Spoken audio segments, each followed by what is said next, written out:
Hey guys, in this video, I'll show you how to change a phone number on Revolut. That's actually really easy and simple. First, when you launch your app, what I need you to do is come here at the top left. You'll see your initials or your profile icon.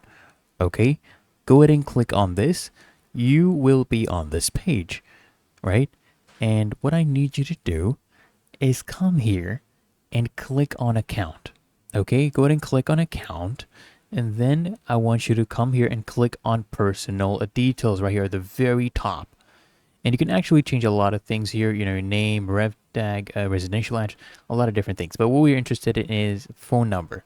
So go ahead and click on phone number and you are able to change your phone number. So just enter your new number, then click on continue. They'll send a one-time password for you to verify that number. And once you do that, okay, your number will be changed. So if you found this helpful, make sure you smash that like button and subscribe to Sasha Gemar.